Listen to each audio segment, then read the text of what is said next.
আমরা যা সাধারণ মানুষ আমরা জানতে চাই, দায়িত্ব নির্বাচন কমিশনের। তাদের অধীনে কাজ করেছেন ইআরও, তাদের অধীনে কাজ করেছেন এইআরও। তারা সঠিক কাজ করেছেন না বেঠিক কাজ করেছেন, তার পুরো দায় কিন্তু নির্বাচন কমিশনের। নির্বাচন কমিশনের কাছে সদুত্তর নেই। তারা হিটলারি পন্থা নিয়ে কেন্দ্রীয় বাহিনী দিয়ে কলকাতার নির্বাচন কমিশনের দপ্তরটাকে ঘিরে রেখেছে। পশ্চিম বাংলায় 91 লক্ষ বৈধ নাগরিকের ভোটাধিকার কেড়ে নিয়েছে নির্বাচন কমিশন। নির্বাচন কমিশন বলেছিলেন যে একটা বৈধ নাগরিকের ভোটার কারা হবে না। আমি জানতে চাইলাম অ্যাডিশনাল চিফ ইলেকট্রাল অফিসারের কাছে যে একটি পরিবারের 5 জন সদস্য, 3 জন সদস্যের নাম ভোটার তালিকায় উঠেছে, 2 জন সদস্যের নাম ভোটার তালিকায় ওঠেনি, তাহলে নির্বাচন কমিশন থেকে কি বলা হবে যে ওই 2 জন ভারতীয় বৈধ নাগরিক নয়, আর তার বাবা মা এবং একটা সন্তান তারা বৈধ নাগরিক, সেই জন্য তাদের নামটা ভোটার তালিকায় উঠেছে? চিফ ইলেকট্রাল অফিসার আমাদেরকে জানালেন যে এটা নির্বাচন কমিশনের দায় নয়। যারা ইআরও এবং এইআরও ছিলেন তারা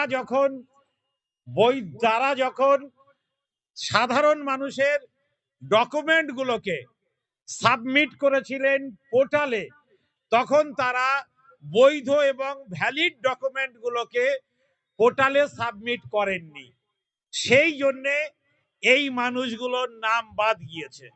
আমরা পাল্টা প্রশ্ন ছুড়ে দিয়ে জানতে চাইলাম যে যদি একটা মানুষ তার বৈধ ভ্যালিড কাগজ, পাসপোর্ট থেকে শুরু করে মাধ্যমিকের সার্টিফিকেট সবকিছু যদি তিনি এইআরও বা এইআরও তাদের কাছে যদি জমা করেন, আর তারা যদি সেটা পোর্টালে সাবমিট না করে ইনভ্যালিড কাগজ পোর্টালে সাবমিট করেন, তার দায় কেন সাধারণ মানুষকে দেওয়া হচ্ছে? তার জন্য সাধারণ মানুষকে কেন ক্ষতিগ্রস্ত হতে হবে? তার জন্য সাধারণ মানুষের ভোটের অধিকার কেন তালিকা থেকে মুছে দেওয়া হবে? এর কোনো পরিচ্ছন্ন সদুত্তর নির্বাচন কমিশন আজও দিতে পারেনি। আমরা যা সাধারণ মানুষ আমরা জানতে চাই, দায়িত্ব নির্বাচন কমিশনের। তাদের অধীনে কাজ করেছেন ইআরও, তাদের অধীনে কাজ করেছেন এইআরও। তারা সঠিক কাজ করেছেন না বেঠিক কাজ করেছেন, তার পুরো দায় কিন্তু নির্বাচন কমিশনের। নির্বাচন কমিশনের কাছে সদুত্তর নেই। তারা হিটলারি পন্থা নিয়ে কেন্দ্রীয় বাহিনী দিয়ে কলকাতার নির্বাচন কমিশনের দপ্তরটাকে ঘিরে রেখেছে। আজকে মনে হচ্ছে যে কলকাতার নির্বাচন কমিশনের যে দপ্তর সেটা বোধহয় একটি যুদ্ধের চারপাশের একটি সুরক্ষা বলয়। মনে হচ্ছে যে আমেরিকার ডোনাল্ড ট্রাম্পের যে হোয়াইট হাউসের যতটা না সুরক্ষা বলয় তৈরি করা আছে, তার থেকে বেশি বাড়তি সুরক্ষা বলয় তৈরি করা হয়েছে কলকাতায় অবস্থিত রাজ্যের মুখ্য নির্বাচনী আধিকারিকের দপ্তর। ফলে তারা বুঝতে পারছেন যে তারা অপরাধ করেছেন। এই অপরাধের জন্য সাধারণ মানুষ প্রশ্ন করবেন, সাধারণ মানুষের কাছে জবাব দিতে হবে। এটা ভারত, এটা গণতান্ত্রিক রাষ্ট্র, এটা রাজতন্ত্র নয়। জবাব তারা দিতে পারবেন না বলেই কেন্দ্রীয় বাহিনী দিয়ে সুরক্ষা বলয় তৈরি করে তার মধ্যে নির্বাচন কমিশনের অফিসাররা বসে আছেন। আর গ্রামে গঞ্জে সাধারণ মানুষ, লক্ষ লক্ষ বৈধ নাগরিক ভোটাধিকার হারিয়ে তারা আজকের বিভিন্ন সরকারি দপ্তরে ঘুরে বেড়াচ্ছেন। আর নির্বাচন কমিশন থেকে আমাদের বললেন যে আমরা তো বলে দিয়েছি বিভিন্ন মহকুমা শাসকেও তারা ট্রাইব্যুনালে কাগজ জমা করবে। আমরা প্রশ্ন করলাম, ট্রাইব্যুনালে কাগজ জমা করবেন, ট্রাইব্যুনালের কোনো অস্তিত্ব এখনো মানুষ দেখতে পায়নি। প্রত্যেকটা মহকুমা শাসকের দপ্তরে কিংবা জেলা শাসকের দপ্তরে যদি 5-10 হাজার মানুষ প্রত্যেক দিন তাদের যদি কাগজপত্র আপিল নিয়ে তারা যদি আসেন, তাহলে সেই কাগজগুলো জমা নেওয়ার জন্য ডিএম অফিসে কি কোন রকম কোন পরিষেবা সেল খোলা হয়েছে? মহকুমা শাসকের দপ্তরে কি এই ধরনের কোন পরিষেবা সেল আজও পর্যন্ত আছে? সরকারি কোনো আধিকারিক সেখানে কি ট্রাইব্যুনালের কাগজ জমা নেওয়ার জন্য অপেক্ষা করছে? সরকার থেকে, নির্বাচন কমিশনের দপ্তর থেকে কোথাও কি 5 জন অফিসারকে ট্রাইব্যুনালের কাগজ জমা নেওয়ার জন্য মানুষকে চিহ্নিত করেছেন? শুধু একটা নোটিফিকেশন জারি করে দিয়েছেন, অমুক জেলায় অমুক ফরমার জজ থাকবেন, অমুক জেলায় অমুক অবসরপ্রাপ্ত জজ ট্রাইব্যুনালের দায়িত্ব পালন করবেন। বিচারের নামে এই যে প্রহসন তৈরি করছে নির্বাচন কমিশন, বিচারের বাণী যে নীরবে নিভৃতে কাঁদে, এই যে প্রবাদ আজকে নির্বাচন কমিশনের পৃষ্ঠপোষকতায় পশ্চিমবাংলায় সেটা নিয়ে এসে তারা সাধারণ নাগরিকদের ভোটের অধিকার কেড়ে নিয়ে অবৈধভাবে পিছনের দরজা দিয়ে নির্বাচন কমিশনের মনোনীত কোন রাজনৈতিক দলকে তারা ক্ষমতায় নিয়ে আসার জন্য তারা ষড়যন্ত্র করছে। এটা পশ্চিমবাংলার মানুষের জন্য স্বাধীনতার পরে সব থেকে একটা বড় কালো দিন, সব থেকে বড় একটা দুঃসময়। এই দুঃসময় এসে পশ্চিম বাংলার 91 লক্ষ মানুষ যারা বৈধ নাগরিক, তারা ভোটাধিকার হারিয়েছেন, তাদের কাছে সুবিচার পৌঁছে দেওয়ার দায়িত্ব আমাদের মতো সাধারণ মানুষ। আজকে অত্যন্ত আফসোসের সঙ্গে বলতে হচ্ছে যে রাজনৈতিক দলগুলো পারে নির্বাচন কমিশনের ওই সুরক্ষা বলয়কে ভেঙে নির্বাচন কমিশনের চোখে চোখ রেখে কৈফিয়ত চাইতে, কিন্তু কোথায় নির্বাচন কমিশন? মনে হচ্ছে তারা নিজে বাঁচলে বাপমার নাম, সেই রকম এখন রাজনৈতিক দলগুলোর অবস্থা। তারা সাধারণ মানুষের ভোটাধিকার পাইয়ে দেওয়ার জন্য কোনো তাদের চিন্তা নেই, তাদের কোনো অগ্রগতি নেই, কোনো প্রচেষ্টা নেই। আজকে নির্বাচন কমিশনের নিচে সাংবাদিক ভাই বোনেরা জিজ্ঞাসা করছিলেন যে আপনাদের মধ্যে যাদের নাম কেটে গিয়েছে তাদের অবস্থা কেমন? আমি বললাম শুনুন, পরশুদিন এক ভদ্রলোক এসেছিলেন, তার স্ত্রীর নামটা ভোটার তালিকা থেকে বাদ মুছে দেওয়ার খবর শোনার সাথে সাথে মহিলাটি আত্মহত্যা করতে গিয়েছিলেন। মানুষটি তার স্ত্রীকে আত্মহত্যা প্রবণতার হাত থেকে বাঁচিয়ে কোনো একজন মানুষের কাছে রেখে আমার কাছে ছুটে এসেছেন, বললেন যে আমার স্ত্রীর এই অবস্থা, একটু কিছু আশ্বাস বাণী অন্তত যদি আপনারা তাকে দেন তাহলে সে হয়তো আত্মহত্যা না করে নিজের স্বপ্ন দেখবে, বেঁচে থাকার স্বপ্ন দেখবে, মানুষ হিসাবে তার সন্তানগুলোকে মানুষ করার স্বপ্ন দেখবে। আজকে পশ্চিম বাংলার 91 লক্ষ মানুষের স্বপ্ন ভেঙে চুরমার হয়ে গিয়েছে।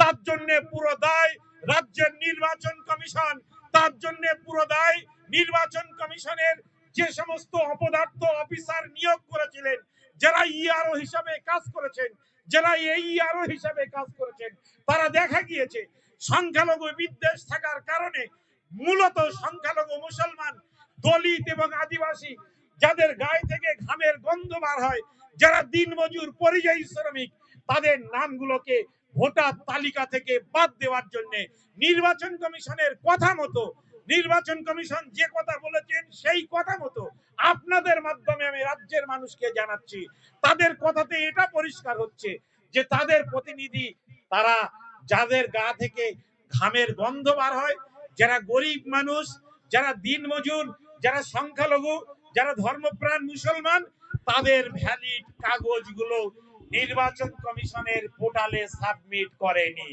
আপনি মাধ্যমিকের সার্টিফিকেট দিয়েছেন, সেটা তারা পোর্টালে সাবমিট করেনি। আপনি পাসপোর্ট জমা দিয়েছেন, সেটা তারা পোর্টালে সাবমিট করেনি। আপনি আপনার যে পেনশনের কাগজ জমা দিয়েছেন সেটা তারা জমা করেনি। আপনি আপনার সার্ভিস বুক জমা দিয়েছেন, সেটা নির্বাচন কমিশন বলতে চাইছে যে এইআরও এবং ইআরও তারা কিন্তু জমা করেনি। সেই জন্যই আজকের নাকি এই 91 লক্ষ মানুষের ভোগান্তি হচ্ছে। আমরা নির্বাচন কমিশনকে বলেছি তাহলে এই 91 লক্ষ মানুষের ভোগান্তি দূর করার জন্য, যেহেতু দোষ আপনাদের, দোষ নির্বাচন কমিশনের, ভুল নির্বাচন কমিশনের, তাহলে এই 91 লক্ষ মানুষের ভুলকে সংশোধন করে তাদের নির্বাচন কমিশনের উদ্যোগে তাদের ভোটাধিকার ফিরিয়ে দিন। ওনারা তখন বলছেন যে আমরা উট পাখি, আমরা উট, যদি বলা হচ্ছে তো ওনারা মাল বইতে পারবেন না, আবার পাখি বললে উনি উঠতেও পারবেন না। আজকের এই রকম উট পাখির ভূমিকায় বিশেষ করে ভোটার তালিকা তৈরির ক্ষেত্রে নির্বাচন কমিশন একটা চূড়ান্ত অপদার্থ জায়গায় এসেছেন। তারা বলছেন যেহেতু জুডিশিয়াল সিস্টেমে এই 91 লক্ষ ভোটারের নাম বাদ গিয়েছে, তাই জুডিশিয়াল সিস্টেমে এসে 91 লক্ষ মানুষের নাম চূড়ান্ত ভোটার তালিকায় তুলতে হবে। আমরা বলেছি যে তাহলে আপনাদের এই যে বিচার পাওয়ার যে পদ্ধতি, এটাকে সহজলভ্য করতে হবে। ট্রাইব্যুনাল খুলুন, আপনারা আইনি পরিষেবা দিন। ভারতীয় নাগরিক তারা যদি আইনি পরিষেবা দেওয়ার দায়িত্ব সরকার। মহামান্য কলকাতা হাইকোর্টে যে মানুষটি দারিদ্রতার কারণে উকিল দাঁড় করাতে পারেন না, হাইকোর্ট শত প্রণোদিত ভাবে একটা দরিদ্র মানুষকে পাশে উকিল দিয়ে তাকে তার বক্তব্য, তার আত্মপক্ষ সমর্থনের সুযোগ কলকাতা হাইকোর্ট দিয়ে থাকে। এটা আমাদের বিচার ব্যবস্থার একটা বড় মাহাত্ম্য। সেই বিচার ব্যবস্থার বড় মাহাত্ম্যকে, গুরুত্বকে আজকের অপবিত্র এবং কলঙ্কিত করছে নির্বাচন কমিশন। আমরা নির্বাচন কমিশনে আজকে দাবি করেছি যে মানুষগুলো তারা ইতিমধ্যে ট্রাইব্যুনালে তাদের আপিল জমা করেছেন, 30 দিনের মধ্যে তাদের বিচার প্রক্রিয়া সম্পন্ন করতে হবে। বছরের পর বছর ধরে তারা বিচার পাওয়ার জন্য দাঁড়ে দাঁড়ে ঘুরবেন, ট্রাইব্যুনালে যাবেন, তাদের হাওয়াই চটি হয়ে যাবে। এই জিনিস কিন্তু চলতে দেবে না। বাংলার মানুষ সোচ্চার হবে।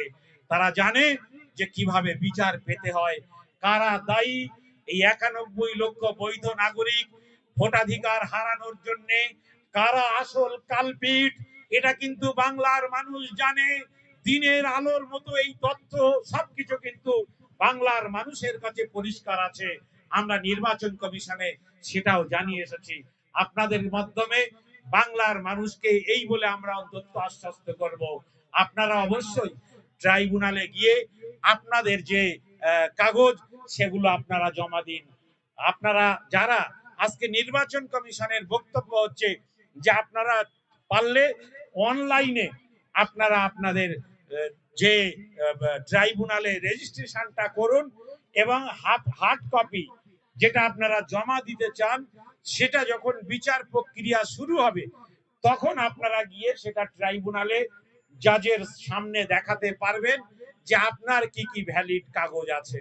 আমি জানি বিচারের বাণী নীরবে নিভৃতে কাঁদবে, কাজটা অনেকটা লং টাইম, তবু আমরা 30 দিনের মধ্যে সম্পন্ন করার জন্য দাবি করেছি।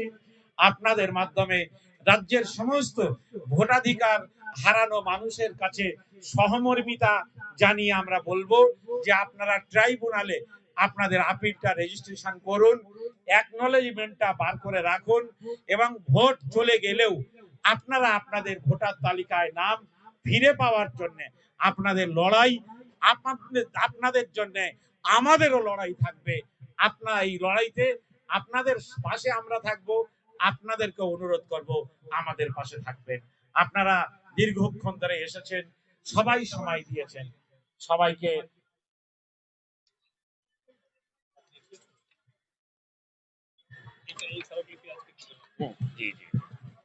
স্মারকলিপি দেওয়া হয়েছে, এটা রিসিভও করে দিয়েছেন আর কি। বিভিন্ন সংগঠনের পক্ষ থেকে দেওয়া হয়েছে, এখানে বিভিন্ন সংগঠনের ভাইরা এসেছেন, যৌথভাবে দেওয়া হয়েছে। যেমন অল ইন্ডিয়া তৌহিদি জনতা আছে, WPI আছে, পিস আছে, জমিয়তুল আয়েম্মা ওয়াল ওলামা আছে, তারপরে ঐকতান মিল্লি ইত্তেহাদ পরিষদ আছে, তারপরে সংখ্যালঘু যুব ফেডারেশন আছে, আদিবাসী সমাজের মানুষরা এসেছেন, আমাদের বীরেন মাহাতো নিশ্চয়ই বক্তব্য রেখেছেন, দলিত সমাজের মানুষরা এসেছেন।